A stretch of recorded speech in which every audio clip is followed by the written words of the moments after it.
Agenda posted and a quorum present. We'll call this meeting to order of the Shelburne Select Board. So the first order of business is the acceptance of the minutes of October 23rd. So moved. Is there a And second? seconded. Motion's been made and seconded to accept the minutes of October 23rd as presented.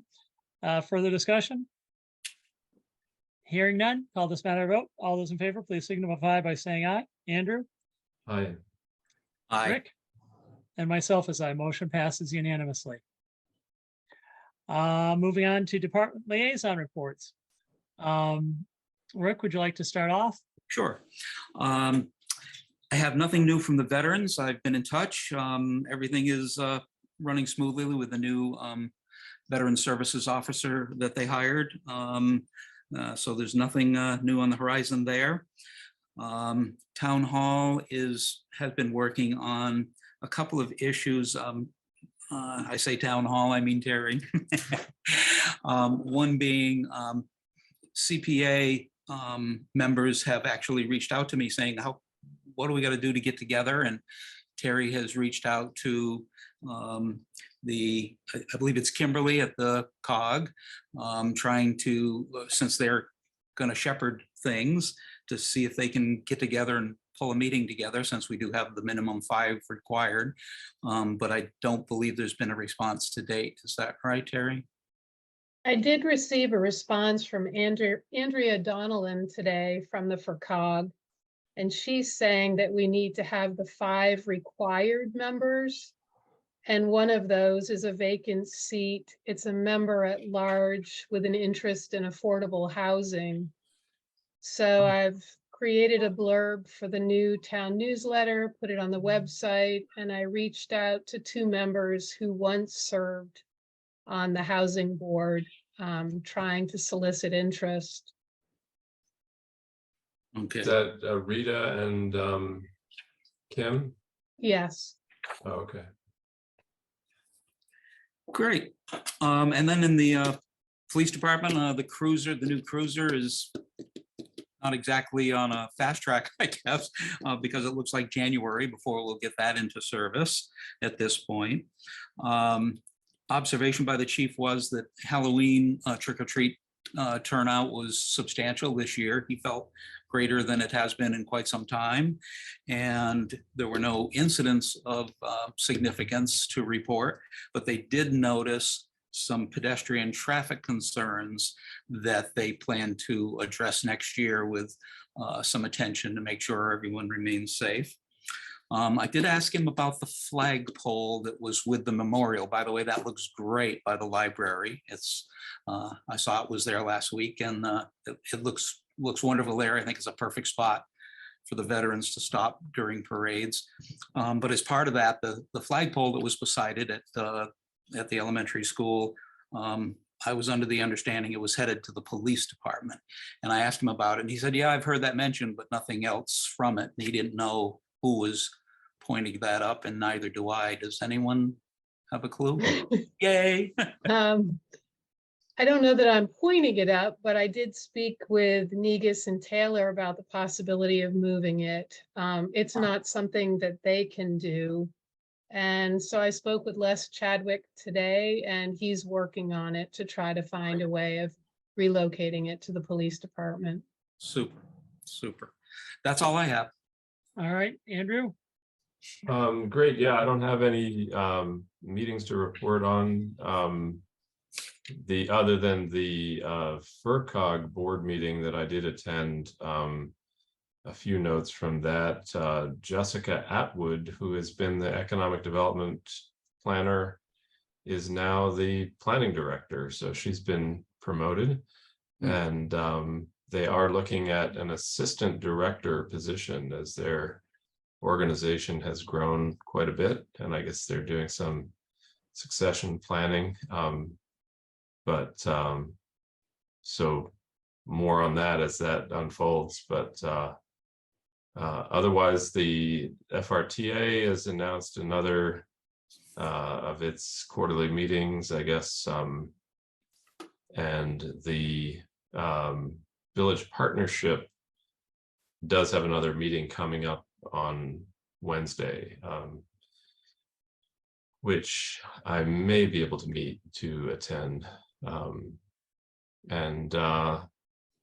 And I can attest that Halloween was busy this year. I handed out 500 pieces of candy, so Wow. that's my little Well, you're right in the heart of it. counting measure there. I can tell how many kids come to my door. Nice. Great. And I see the pavilion is moving along. Somewhat, And yeah. somewhat, yeah. There's a frame up there. I don't know how often they show up to work on it, but Last time I was in the village, they were there, so I can't Yeah. recall when it was. They are on an every other week schedule, so they should be back this week. oh, okay. I had thought that there was some mention by Mike of them going on an every week schedule, but that didn't happen, I guess. No, Okay. Yeah, they have classes one week and shop the next week, depending upon whether you're what grade you're in. So, all right. So anything else? No, I mean, and the only other thing about the Pocket Park is that K Cafaso students who I met with several weeks ago are working on a garden design plan, and that we have funded, and we'll look forward to getting a presentation from them when they're ready to do that. But I have not heard from her recently, so I don't know quite where they are on that. Excellent. So for the highway department, we have continued progress on the pole barn. They arrived this morning as Mark and I were chatting for the day, and not sure how much they've gotten progress, but they're still moving forward. So that should, once the rafters get up, those should really start seeing a bunch of forward movement at that point. Brook Road either opened today or will open tomorrow after the repairs to the washout have been completed. A bunch of riprap and large rocks were brought in and tucked underneath the road bed, and slope stabilization was done along the way. So that's going to be a welcome note to a lot of folks in the area.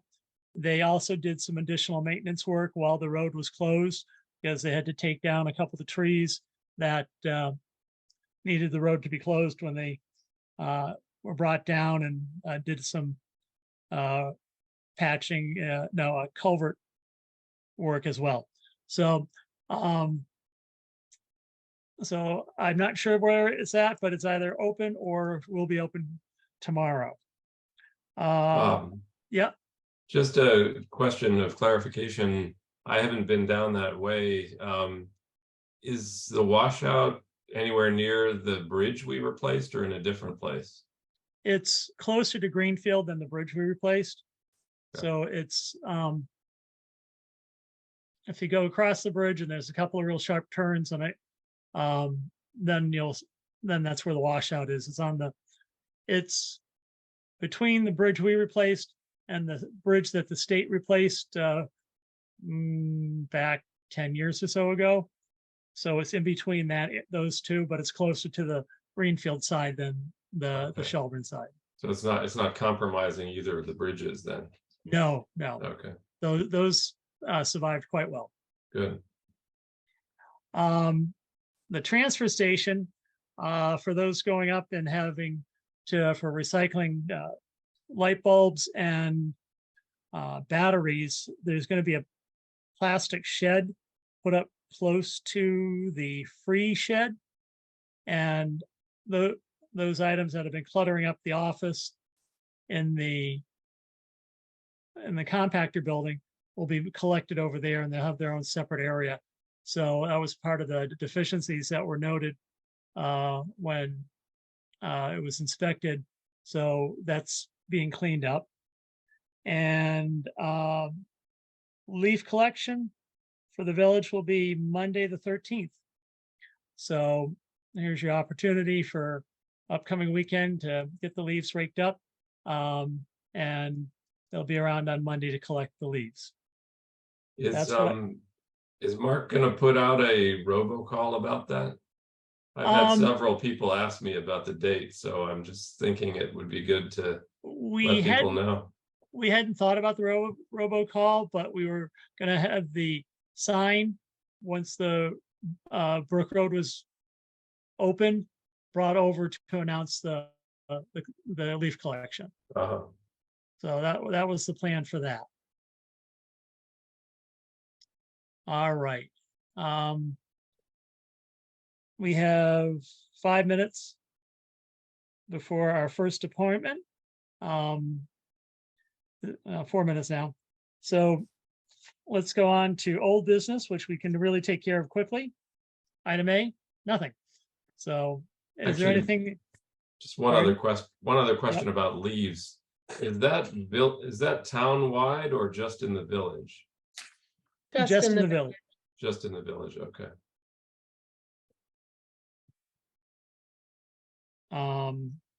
So with any old businesses come up since, Terry, or are we all set? We're all set. All right. So we have the FY21 CDBG budget amendment for community action of West County Food Pantry.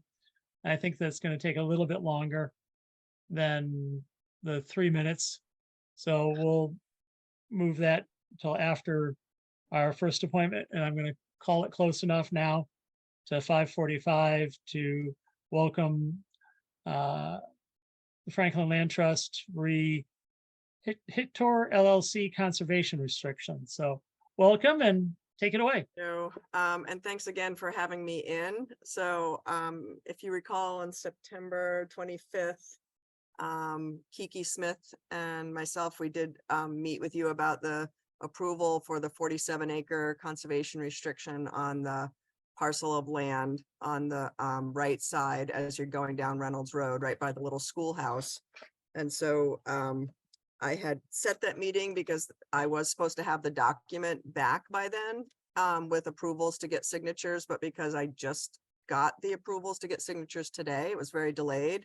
I just wanted to kind of be very safe and have you just re-vote that to approve and sign that conservation restriction, which Terry does have.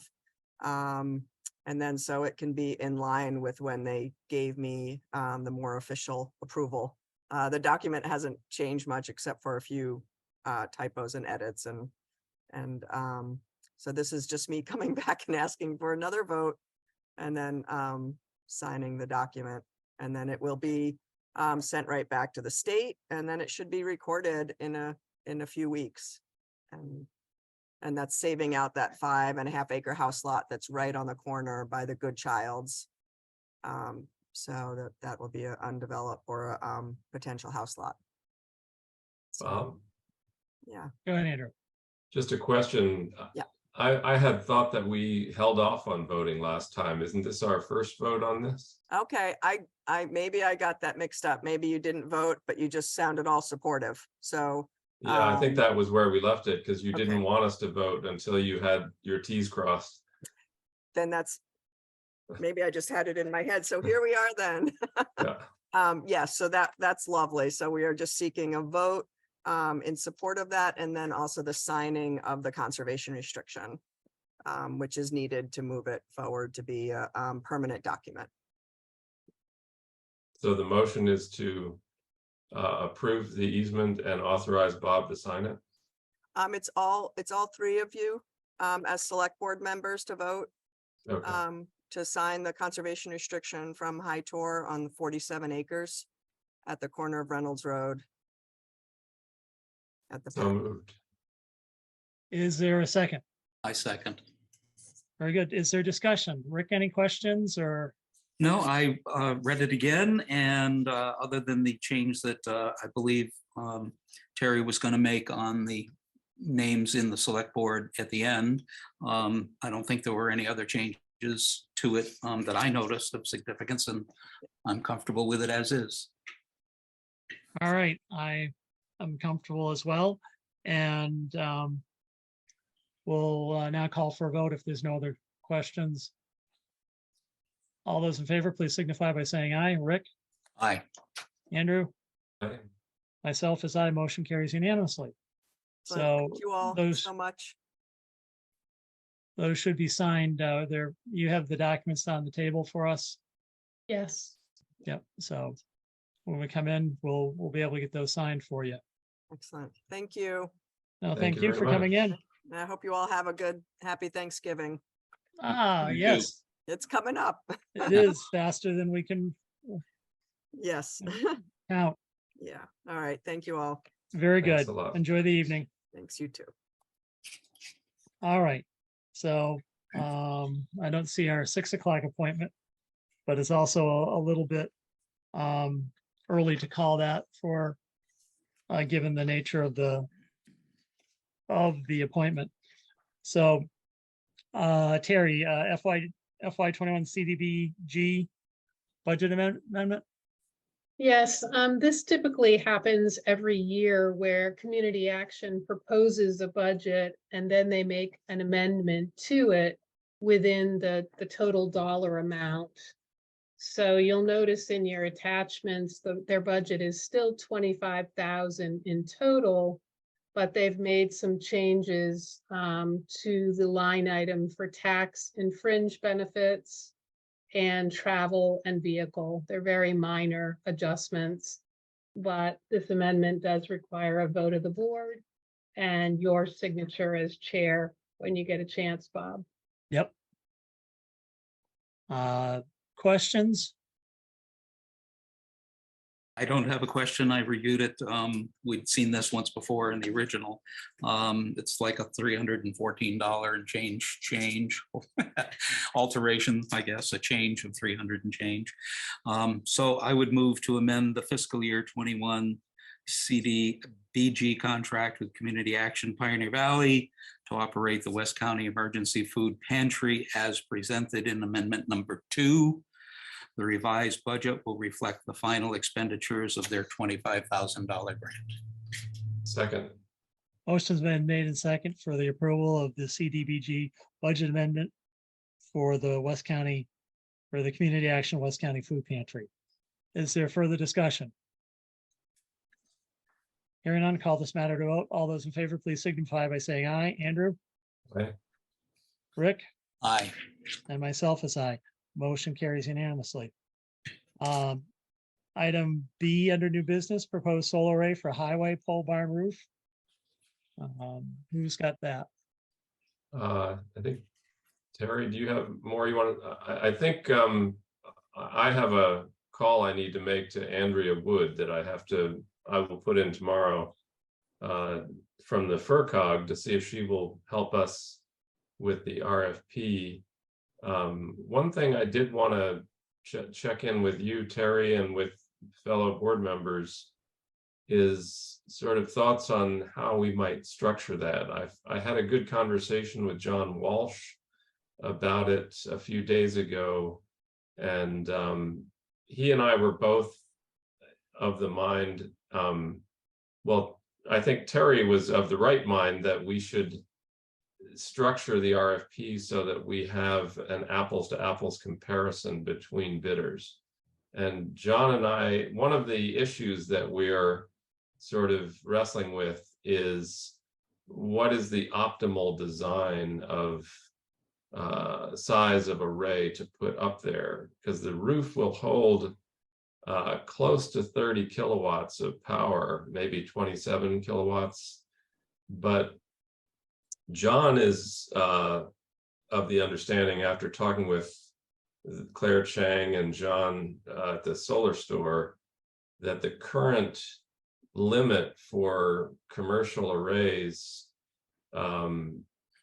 is 15 kilowatts, which may go up to 25, but hasn't yet.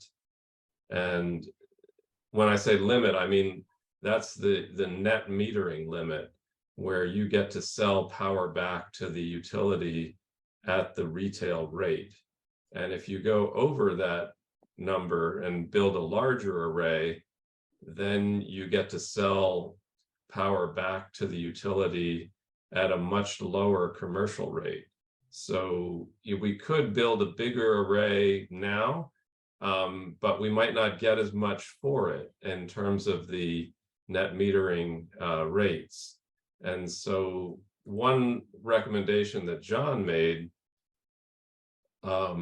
was that we might want to build a 15 kilowatt array now and use whatever remains in that amount that the town appropriated to build a second array later after they increase the net metering cap to 25 kilowatts, which I understand is coming fairly soon, but we don't know when. And one way to approach the RFP might be to ask the bidders for a price at 15 kilowatts and a second price at, say, 25 kilowatts, and then also request in the bid that they provide their best strategy for optimizing the town's returns, so that we get their thinking on how to approach putting up the array. So those are the three things that I would recommend putting into the RFP. And I'm interested in hearing your thoughts, Terry, and your thoughts, fellow board members.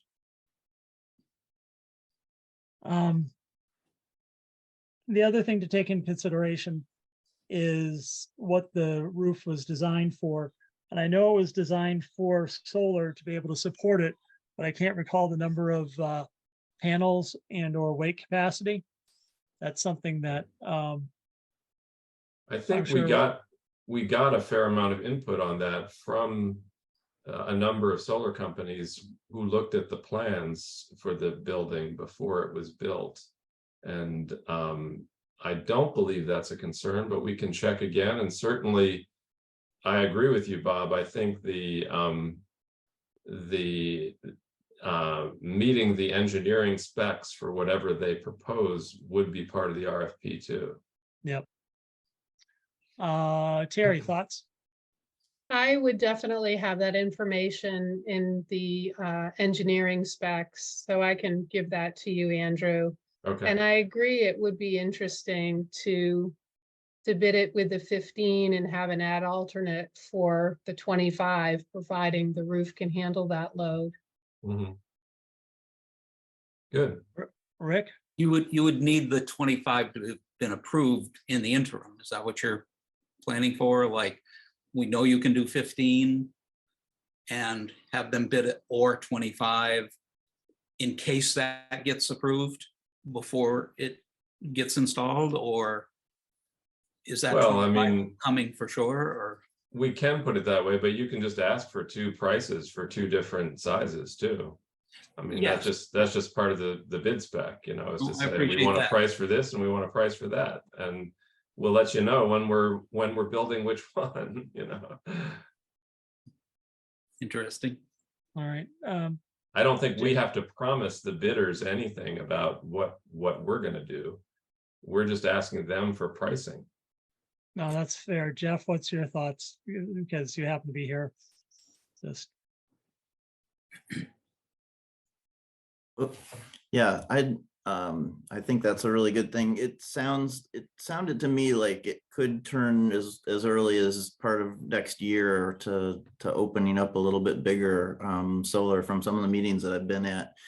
But it's still kind of up in the air. It's gonna have to be coming through the channels. So yeah, I think you could easily just bid out the 15. I think when I was originally looking at the plans for the roof, we thought like 29 kilowatts would go on there possibly. So 25 should fit no problem and actually allow for fire breaks and things like that. So that's actually really good.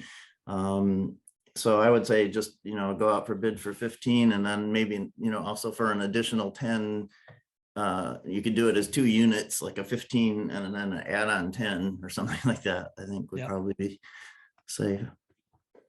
But yeah, it's great to see it go. Cross our fingers we go for the whole 25 because I think we're going to use it. Oh, I'm certainly sure we will, given our draw that we have for the town. I All think right.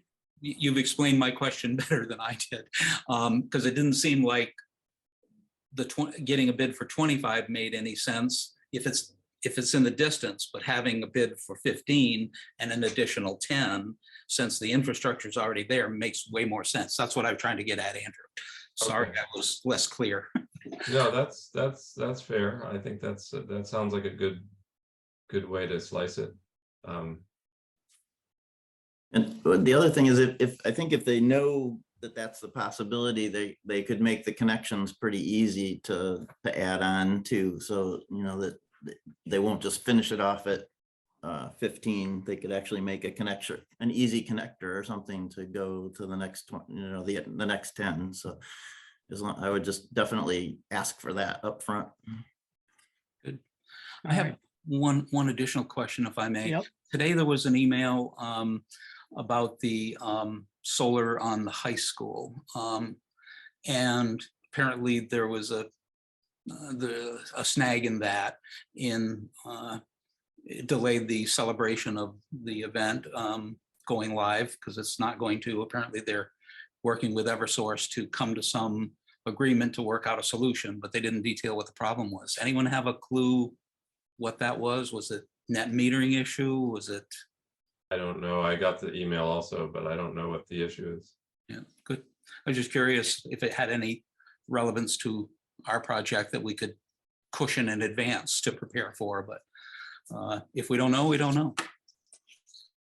All right. Do we need a vote on that or just consensus of things that needed to be included? Oh, for the solar specs? No, I think we'll bring those back to the board before they go anywhere. So, but this is good guidance to talk with Andrea and see if she's willing to help us put an RFP together. I think the other component to that, given the uncertain timing of this change in the net metering cap, would be to put into the bid a request for them to specify how long they will hold that 10 kilowatt adder for. Yeah. Because that will tell us whether we can use that price as an extension of the project if it's warranted, and if the change goes through in a relatively timely way. If it takes longer, then the bid will expire and we'd have to rebid it. Good thinking. All right, very good. We have 6 o'clock appointment. Is there anything else to talk about, or should we? We have a 78120 numbers. That would be Attorney James McMahon for the Catamount Cannabis Company.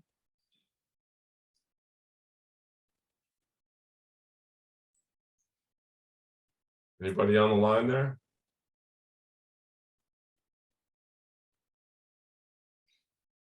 An anonymous spectator. We could review the correspondence and Yeah. go the 2 more minutes. Are we early for him? Is that why he's not on? Well, We it have was- 1 more minute. It was 5:58 when I called on him, and now we have 5:59. Oh, well, Yeah. we'll give him So another minute. So about the correspondence about the bridge, is there any new development on the parabolic bridge? to be truthful, I'm not sure, as I don't recall reading about that. So Terry, if you had any thoughts or able to provide me with a little bit of clarification or information. It's simply a letter from Mass DOT saying that their Highway Review Committee has approved the bridge project as a bridge preservation project. It's not guaranteeing funding by any means, but they have stated that they're going to work with both Shelburne and Conway with the hopes of helping us find funding for the Great. rehab. And is that the kind of thing that would fall into the same bucket for the small bridge we applied for on Brook Road, or different funding sources? I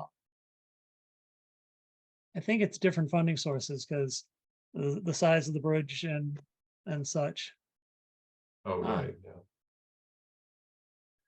yeah. We now have James. Hi. Hi, how are you? Good. You are prompt at 6 p.m. So, Trying my best here. yeah. All right. So, welcome. We are here to review and discuss the Catamount Cannabis Company host agreement, which I've had the opportunity to read through and take it away. Absolutely. Well, thank you all for giving us the opportunity to come here tonight. Unfortunately, I drew the short straw, or maybe the long straw, not having to put a kid down, but both Ann and Jenny are putting theirs down, and my wife is putting mine down. So bedtime for all the little ones. But we were very pleased to get our special permit a few weeks ago. Everything worked out great there. We've been working really closely with Terry, who's been fantastic as support in all of this to help us move things along and get us in touch with who we need to be in touch with and keep the process moving forward, as well as with Donna to draft the agreement. We think we have something that works really well, both for us and the town. One of Donna's key points was to make this forward looking, because next year, all of the new host community agreement regulations are going to come into effect. So we wanted to make something that takes those into consideration now and will not need to be revised next year, which is not the path that most places are taking, and I think is much smarter, because negotiate it once, pay legal bills once, and have something that'll work, rather than have something that'll work for, at this point in the next 4 months and then have to be reopened. But we're happy with everything in it on the Catamount side. We think it's a square deal for us and a square deal for the town. And would be happy to answer any questions about it the board may have. Thank you. Rick? I read it as well, and I have no questions or concerns, especially with our attorney's approval. Ray, do you have any concerns about the agreement? Pardon? I was just asking Terry if you have any Oh. concerns about the No. agreement. Okay. No, I don't. Thank you. So, all right. Sounds like we're good on our side. So I guess this would mean a vote. So is there a motion to accept the community host agreement between Catamount Cannabis Company and the town of Shelburne? So moved. Second. Motion has been made and seconded to accept the host agreement. Is there any further discussion? Hearing none, we'll call this matter to vote. All those in favor, please signify by saying aye. Andrew? Aye. Rick? Aye. And myself is aye. Motion carries unanimously. So I guess we are hosting you. Thank you. We'll look forward to it. So our next steps from here, this is the last piece of the puzzle we needed to file with the Cannabis Commission. So that application will be going in shortly. Takes about 6 months or so for them to process to get a provisional license. Once we get the provisional license, that's when sort of the real business activities in terms of development will start, build out, hiring, things of that nature. It's about a 2 to 3 month process from there to get your final license. CCC comes and inspects multiple times in between provisional and final. And then about a week after you pass your final license inspection, you're up and operating. So there'll be, continued communication with the town, both from us and the Cannabis Commission throughout this process. And then obviously once we're operating, there'll be continued communication on that front as well. But, to ballpark it, because I know this is always sort of the big question, I would say open for business if everything goes according to plan, and a lot of it is out of our control, probably mid to late summer. if we can get things boogieing shortly. So, you know, we'll let you know for the ribbon cutting, but you'll be hearing from us a lot before then, and probably be open, you know, I would hope, before Labor Day. Great. Excellent. Thank you so much. I really appreciate it. Good luck. All right. Thank you. Have a good one. You too. Thank you. You as well. Have a good evening.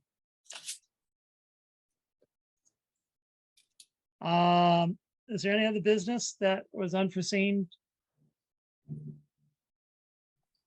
Our next meetings are November 13 with the Energy Committee to discuss the Meta grant, and then November 20th, which is the week of Thanksgiving, is our next regular meeting.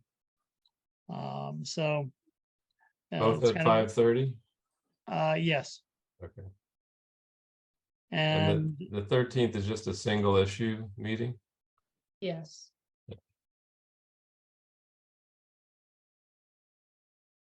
is there anything else as we can move on to public comment?